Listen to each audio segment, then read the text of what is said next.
Hello दोस्तों, आज अपन शिक्षण अभिक्षमता के कुछ प्रश्नों की बात करेंगे। उनमें पहला प्रश्न है, समाज में नैतिकता के पतन के कारण हैं। समाज में जो नैतिकता का जो पतन हो रहा है ना, उसका क्या कारण है ये बताना है। विद्यालयों का अभाव, अच्छे शिक्षकों का अभाव, गरीबी और शिक्षा नीति की असफलता। तो चारों में से कौन सा ऑप्शन सही होगा ये बताना है अपने को। तो देखो, समाज में जो नैतिकता के पतन का जो मुख्य कारण है ना, वो है अच्छे शिक्षकों का अभाव। क्या है? अच्छे शिक्षकों का अभाव। अब है क्वेश्चन नंबर 2। क्वेश्चन नंबर 2 है आज का, सामाजिक विकास का आधारभूत तत्व हैं। सामाजिक विकास का आधारभूत तत्व कौन सा है ये बताना है। ऑप्शन ए अभिभावक, 2 समाज, 3 विद्यालय और 4 पुस्तकें। तो इस प्रश्न का जो राइट आंसर है वो है अभिभावक।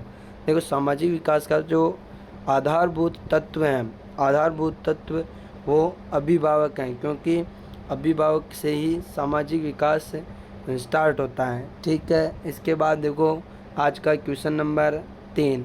क्वेश्चन नंबर 3 क्या है? प्राथमिक शिक्षा से संबंधित संवैधानिक वचनबद्धता है। प्राथमिक शिक्षा से संबंधित संवैधानिक वचनबद्धता है। तो देखो क्या है, 14 वर्ष की आयु तक के बच्चों को निःशुल्क एवं अनिवार्य शिक्षा प्रदान करना और अधिक विद्यालय खोलना, प्रत्येक बच्चे के लिए घर के पास प्राथमिक विद्यालय उपलब्ध कराना, अनुसूचित जाति एवं जनजाति के लिए आरक्षण। तो इस प्रश्न का जो राइट आंसर है वो है 1, ऑप्शन नंबर 1, 14 वर्ष की आयु तक के बच्चों को निःशुल्क एवं अनिवार्य शिक्षा उपलब्ध कराना।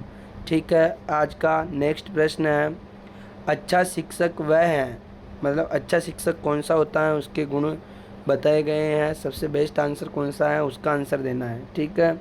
तो देखो, पहला ऑप्शन है समय पर कोर्स समाप्त करता है। दूसरा है इस बात से आश्वस्त हो जाता है कि उसने जो पढ़ाया है उसे सब विद्यार्थी समझ गए हैं।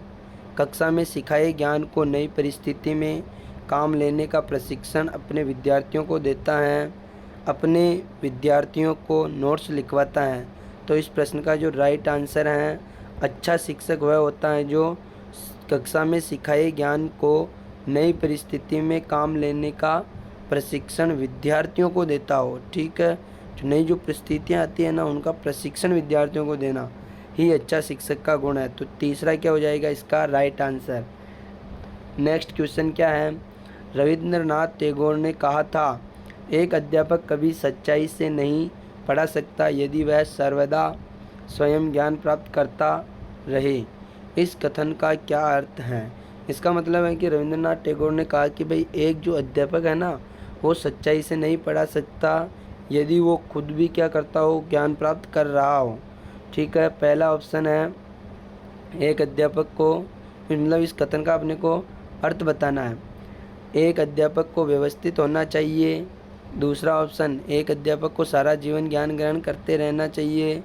तीसरा ऑप्शन, एक अध्यापक को अध्ययन और अध्यापन के प्रति आदर रखना चाहिए।